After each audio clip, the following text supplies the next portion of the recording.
নমস্কার, সবাইকে শুভেচ্ছা জানিয়ে আমার পুরুলিয়া ভ্রমণের 2 রাত্রি 3 দিনের একটা বিবরণ আপনাদের সামনে রাখছি। আমার রেল ভ্রমণের প্রথম পার্টে আমি একটা কবিতার মাধ্যমে একটা বিবরণ রাখার চেষ্টা করেছি এবং কিভাবে গেলাম, কার গাড়িতে করে গেলাম, সমস্ত বিবরণ আপনাদের সামনে রাখছি। আশা করি আপনাদের ভালো লাগবে এবং কাজে লাগবে। আসুন আর কথা না বাড়িয়ে আমরা মূল ভিডিওতে প্রবেশ করি। নমস্কার। আমরা চক্রধরপুর এক্সপ্রেসে হাওড়া থেকে পুরুলিয়া ভোর 6:30টায় পৌঁছালাম। আপনারা চাইলে বন্দে ভারত বা অন্যান্য গাড়িতেও যেতে পারে। সেখানে আমাদের গাড়ি অপেক্ষা করছিল শ্রী দীপঙ্কর মাহাতো, যার গাড়িতে করে আমরা 1.5 ঘন্টা জার্নি করে ওয়েস্ট বেঙ্গল গভর্নমেন্ট ট্যুরিজমের মুরুগুমা ট্যুরিজম প্রপার্টিতে রেস্ট হাউসে পৌঁছালাম। ওই দীপঙ্কর মাহাতোই আমাদের পুরুলিয়াটা সাইট সিনগুলো করিয়েছিলেন, খুব সুন্দরভাবে করিয়েছিলেন। ওনার ফোন নাম্বার স্ক্রিনে যাচ্ছে, আপনারা চাইলে যোগাযোগ করতে পারেন।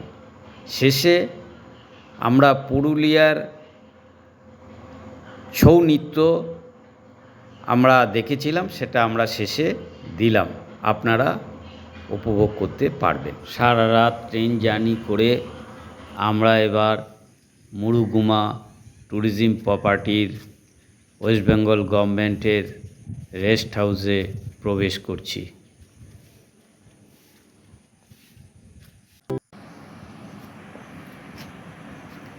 ধীরে ধীরে মুরুগুমা বুকে সন্ধ্যা নেমে আসছে, নেমে গেল। ভারী সুন্দর এই দৃশ্য। ওয়াচ টাওয়ার থেকে আমরা সূর্য ডোবার দৃশ্য প্রত্যক্ষ করছি। মুরুগুমা রেস্ট হাউসের বুকে অন্ধকার নেমে এসেছে এবং রেস্ট হাউসের ভারী সুন্দর লাইটগুলো জ্বলে উঠে রেস্ট হাউসকে অপূর্ব সুন্দর দেখাচ্ছে। এদিকে ঝিঝি পোকার ডাকও শোনা যাচ্ছে। আপনারা এই সুন্দরতা উপভোগ করতে থাকুন।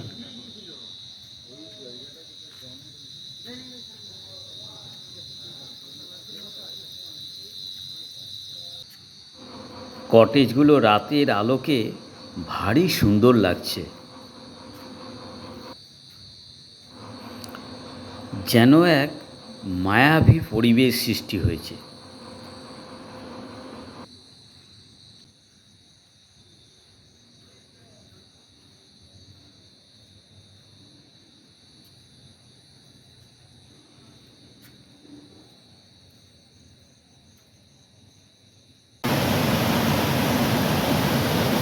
রেস্ট হাউসের পাশ দিয়ে ভারী সুন্দর জলপ্রপাত ও নদী বয়ে চলেছে, ভারী সুন্দর লাগছে।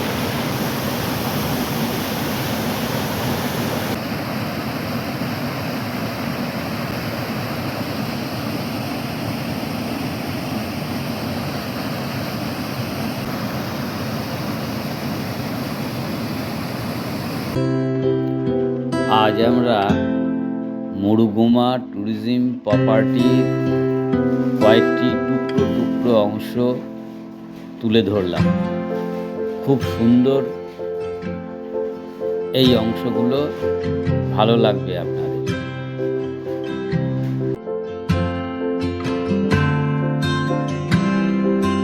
অযোধ্যা পাহাড়, চারিদিকে দীর্ঘ বনাঞ্চল, ওয়াচ টাওয়ার থেকে আমরা এই দৃশ্যগুলো দারুণভাবে উপভোগ করলাম। আপনারা ওই ছবিগুলো দেখুন, ভালো লাগবে আপনার। আমরা যে কটেজগুলোতে ছিলাম, দেখুন ভারী সুন্দর এই কটেজগুলো, আপনাদেরও দেখতে ভালো লাগবে।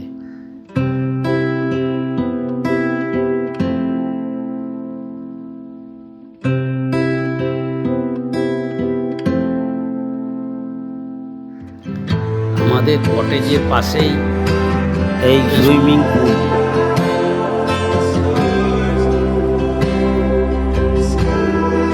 ডাইনিং হলে আমরা একসঙ্গে খেতে বসেছি।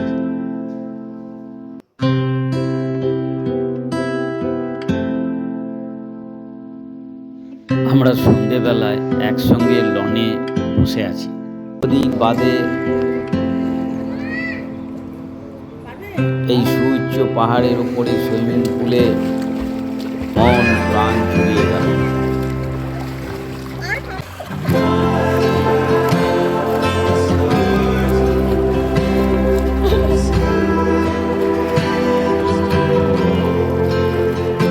রেস্ট হাউস থেকে কিছুটা দূরে পাহাড়ের উপর সুবিশাল জলরাশি, সেখানে সুবিশাল বাঁধের কাছে, বাঁধের ওপর আমরা কিছুক্ষণ সময় কাটালাম। বাঁধের এই জলের আওয়াজ আমাদের কাছে মন্ত্রমুগ্ধর মতো লাগছিল।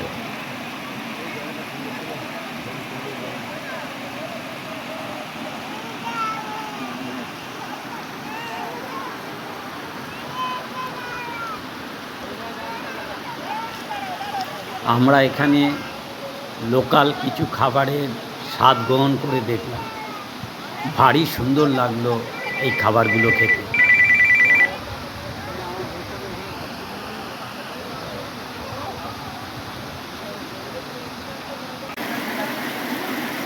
জলে হাত দাও।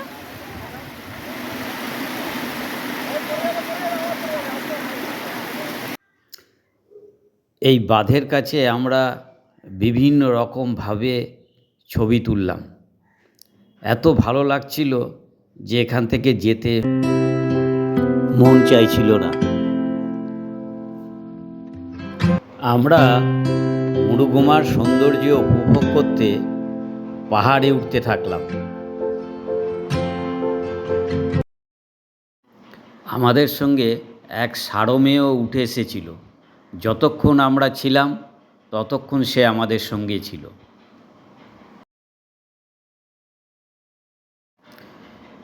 যেদিকে তাকাই চারিদিকে শুধু অযোধ্যা পাহাড় আর দীর্ঘ বনাঞ্চল। দূরে লেক দেখা গেল। আমরা এই সৌন্দর্য উপভোগ করতে লাগলাম।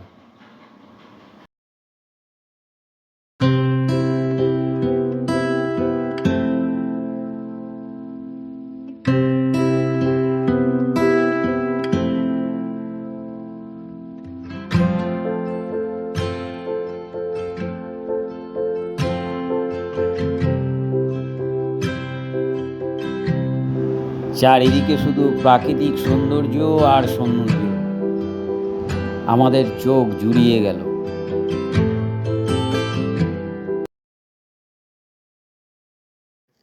এবার আমরা মাঝকান্দা জলপ্রপাত দেখতে যাওয়ার বর্ণনা দিচ্ছি।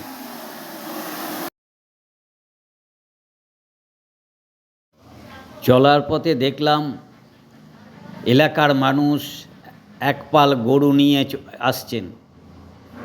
আমাদের গাড়ি ধীরে ধীরে পাশ কাটিয়ে এগিয়ে চলল।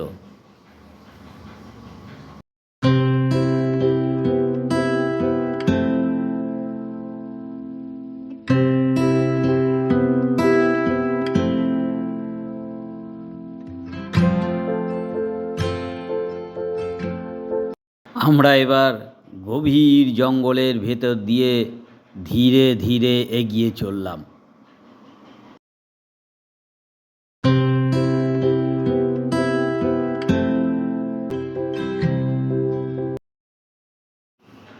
অবশেষে আমরা শেষ প্রান্তে এসে পৌঁছালাম।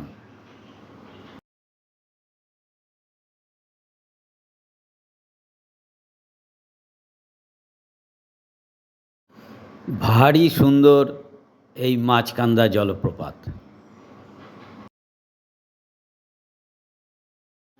এবার আমরা অন্য গন্তব্যস্থলের দিকে পা বাড়ালাম। আমরা এবার চললাম মার্বেল লেক দেখতে। ভারী সুন্দর আঁকাবাঁকা পথ ধরে এগিয়ে চলেছে আমাদের গাড়ি।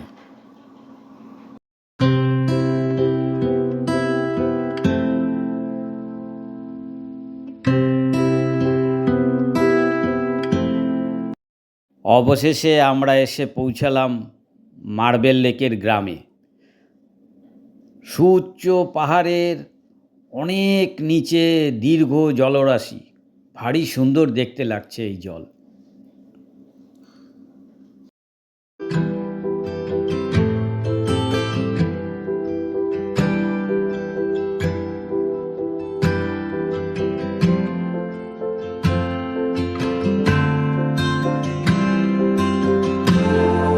আমরা এসে পৌঁছালাম বামনি ওয়াটারফলসে। অনেক সিঁড়ি বেয়ে অনেক নিচে নেমে তবে এই ফলসের কাছে পৌঁছাই। ওখানে এই ফলস থেকে দীর্ঘ নদী সৃষ্টি হয়েছে।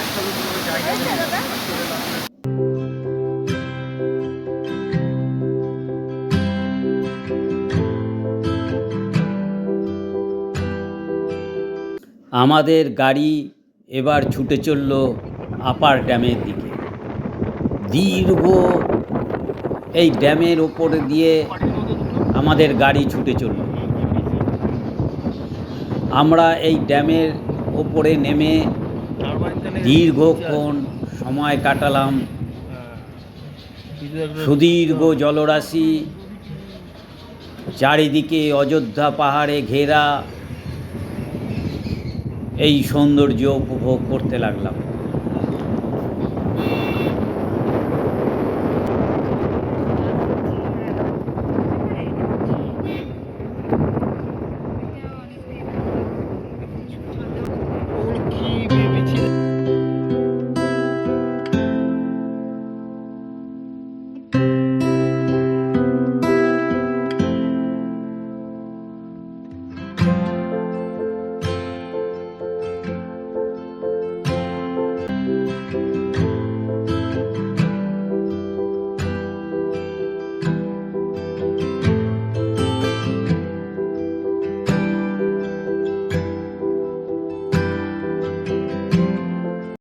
আমাদের গাড়ি তুরগা জলপ্রপাতের পাশ দিয়ে ছুটে চলল।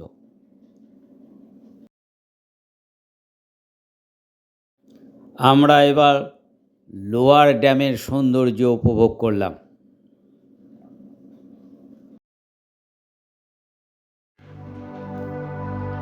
আজ আমরা পৌঁছলাম পুরুলিয়ার মুখোশ গ্রামে।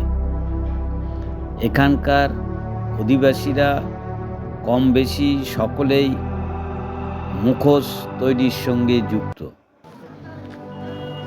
মুখোশ তৈরি হচ্ছে এখানকার প্রধান উপকরণ। এখানকার মানুষেরা মুখোশ তৈরিকেই প্রধান আয়ের উৎস বলে মনে করে। খুব সুন্দর এখানে মুখোশ তৈরি হয়। আমাদের মধ্যে কয়েকজন এখান থেকে মুখোশ ক্রয় করলেন।